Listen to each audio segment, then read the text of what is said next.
Pois é, depois de um ano daquela palhaçada no 8 de janeiro, tá saindo um documentário. E nesse documentário, o Lula admitiu que foi uma recomendação da Janja que nos salvou de ter uma tutela militar no país. Eu sou o Vitor Salmazo e esse é o Plantão do Meteoro.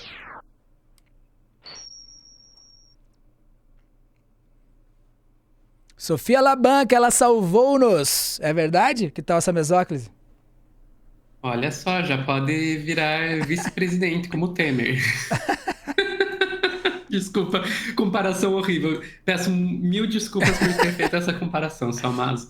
Tá tudo bem, vamos para Mas frente. enfim, vamos lá. A gente tá falando aí de um documentário chamado 8 de Janeiro, A Democracia Resiste, né? Que foi Uhum. feito aí, produzido pela Júlia do Alibe, lá da Globo News. E a gente teve um trecho desse documentário que foi exibido ontem, dia 7 de janeiro, no Fantástico, né? Daí a gente tem aí um trecho específico que eu resolvi trazer aqui para a gente dar uma olhada, na qual fala da tal da GLO, né? A Garantia da Lei Lei e da da ordem. Ordem, que é um dispositivo aí jurídico que permitiria aos militares controlarem a situação, que é feito para usar quando você tem situações de caos, de Uhum. bagunça, etc, etc. Vamos lá ver esse trechinho que foi passado no Fantástico e daí a gente continua a conversa. Vamos lá. Em debate a chamada Garantia da Lei e da Ordem, ou GLO, um mecanismo legal que autoriza o emprego das Forças Armadas na preservação da ordem pública. E aí, quando se abre o debate sobre a GLO, a Janja fica, ela está sentada nesse momento, e ela fica em pé e diz: GLO não, é entregar para os militares. Inclusive foi a Janja que marcou. Não aceita GLO, porque GLO, tudo que eles querem é tomar conta do governo. Se eu dou autoridade para eles, eu tinha entregado o poder para eles.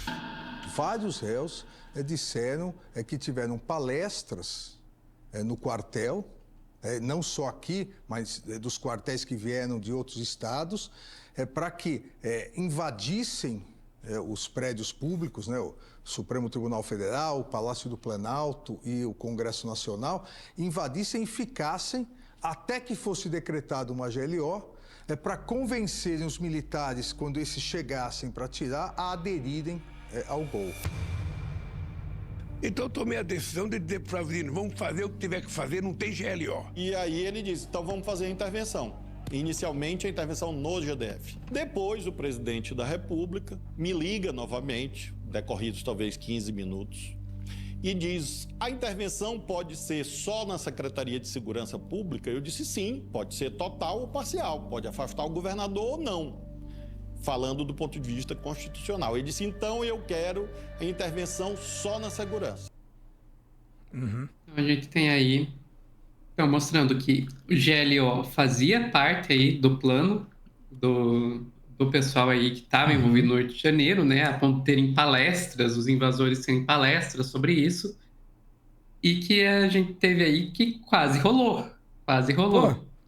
E aí, desculpa, Sofia, mas, tipo, não posso deixar de ver isso, assim, é muito complicado porque a gente correu atrás agora dos financiadores e tal, mas tem muito militar com conta aí a ver, e tem os meta-financiadores disso aí também, além, né, dos mentores intelectuais, né, porque se essa golpista arada teve palestra em quartel sobre como proceder para, enfim, né, quando a GLO for... Enfim, tava tudo no esquema. É interessante a gente lembrar que nesse momento em que o Flávio Dino tá falando aí, nesses momentos ali em que ele tá narrando a história, enfim, o que aconteceu naquele momento, eles não sabiam ainda que o Torres já tinha lá na casa dele uma minuta toda feitinha. Exatamente. Ninguém sabia nada disso. Ninguém sabia que existia, até aquele momento...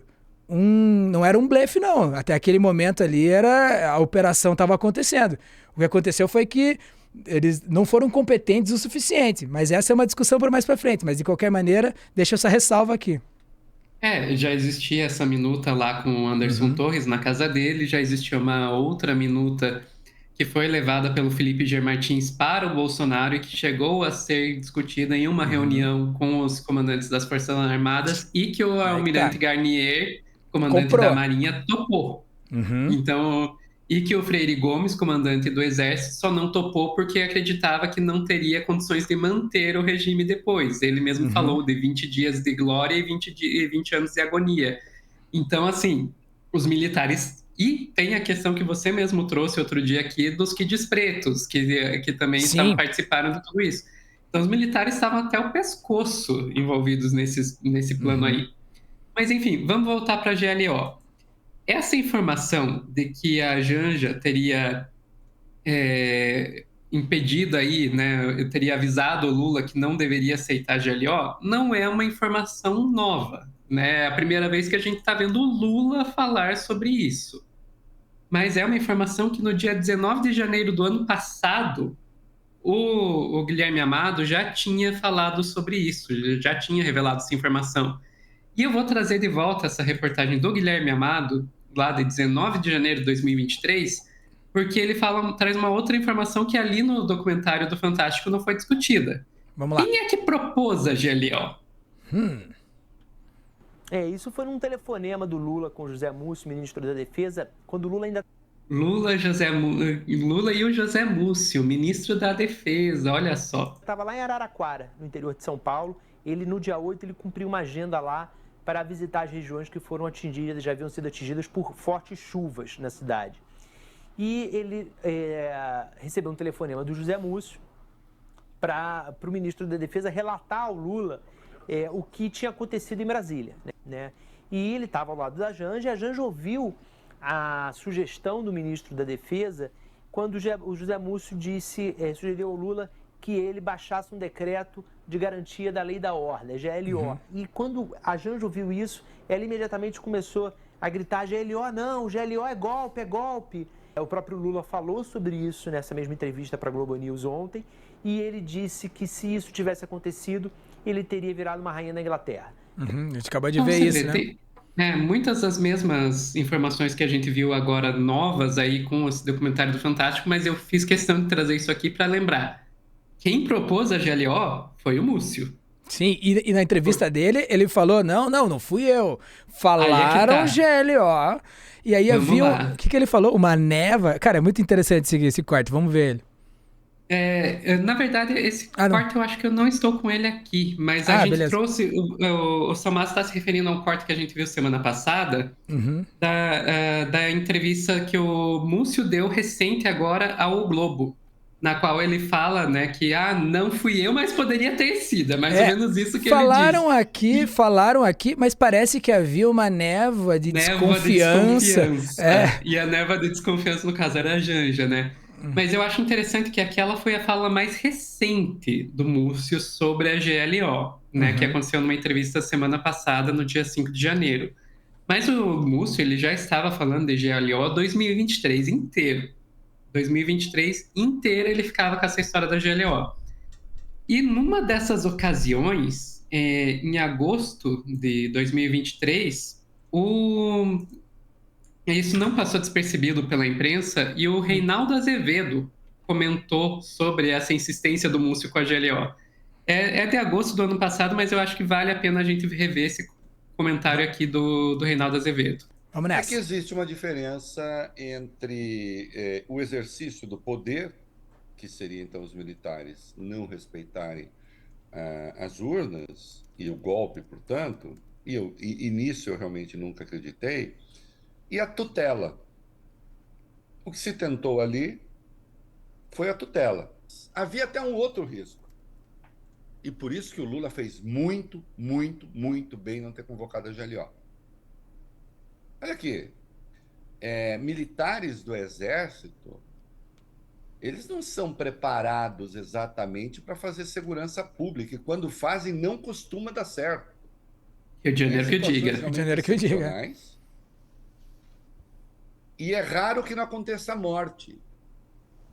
Teria sido muito pior. Olha, nós saímos desse troço, né? Bem ou mal, não teve morte. Eu lembro que na Casa Branca morreram 6. Um cochichinho ali. Em menor escala.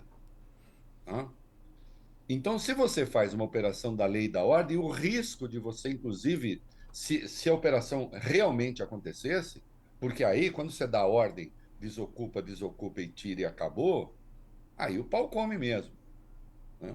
Poderia, inclusive, ter acontecido coisa muito mais grave. Agora, o Lula acertou, o Múcio está falando isso porque quando viram que a situação realmente tinha ficado muito grave, o Múcio defendeu a GLO.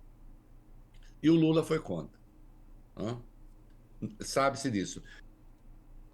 Aí vai. Enfim, e daí é um ponto interessante que talvez o Lula tenha salvado os golpistas. O Lula, ao não declarar GLO, pode ter salvo os golpistas? Talvez, não sei. Cara, Acho mais fácil que os golpistas, que o exército chegasse lá e apertasse a mão deles, mas a gente não pode discordar aí do Reinaldo que se a coisa virasse briga, a gente viu no Rio de Janeiro. A gente viu no Rio de Janeiro você ter família de um músico chegando de carro na comunidade onde ele vivia e levar 80 tiros de aviso, né? Sim. Então, nesse ponto eu não tenho como discordar do Reinaldo. Escuta, a própria ideia de GLO, na minha humilde opinião, é uma ideia meio sem pé nem cabeça, porque não cabe ao exército fazer segurança pública, não é o exército que tem que resolver esse tipo de situação. Exército é para enfrentar inimigos externos, né? Não internos. Tá certo, mas, cara, de qualquer maneira, a gente vê que muita coisa poderia ter dado muito errado nesse dia aí, né? Tanto, de qualquer maneira, a melhor coisa que pode ter acontecido pra essa golpistarada toda é em Cana, foram presos, então lá vão responder, bastante gente ainda respondendo, então não dá pra gente querer também que esses caras, apesar de, um tapinha ou outro ali, mas, cara, não dá pra gente achar que a violência também é a solução, né? Enfim, não é dó a palavra, mas eu vejo pessoas muito confusas se colocando num risco que eles não compreenderam. Não compreenderam a amplitude dele, né? E às vezes por isso, porque tinha um ônibus pago na minha cidade que levaria a gente lá para lá, porque de vez em quando, quem sabe, não, eu não tenho dinheiro para ficar lá em Brasília não, mas tem gente que financia aqui a comida, fica tranquilo, vai ter uma barraca lá para você, vamos dar um jeito. Enfim, sem dúvida, o clima entre a golpistarada era um clima de vamos vencer, era um clima de vamos jogar essa final. Não era um clima de vamos ali só brincar, vamos ver o que ele vai fazer. Então se ele declara GLO ali e morrer mais gente pros caras, às vezes era melhor, entendeu? Essa galera, a mesma galera que foi ali dentro e quebrou tudo ali nos Três Poderes, foi a mesma galera que colocou uma bomba num caminhão-tanque no aeroporto. Então, a ideia de criar esse caos e tudo mais era uma parte dos objetivos deles, e acho que a partir daí, realmente, o Lula pode ter salvo essa galera das consequências das suas más escolhas ali, enfim, e de não entender até onde que poderia ir isso aí, né, meu? Agora que eles estão entendendo juridicamente, pra mim serve. Pra você serve, Sofia? Esperaria mais, mas assim, já é melhor do que nada, É o que a lei garante, a gente tem que saber também, né, cobrar ali, ter limite na nossa cobrança, mas, cara, no fim das contas, a melhor coisa que a gente pode fazer é nunca mais transar com golpista. Sofia, muito obrigado. Mais uma participação aqui no Plantão do Meteoro. Eu te vejo logo mais. Até mais. Tchau, Valeu, tchau. galera. Então, sigam aqui Lente Vermelha também, o Guajiro e o canal do Meteoro. Cara, esse plantão tá demais.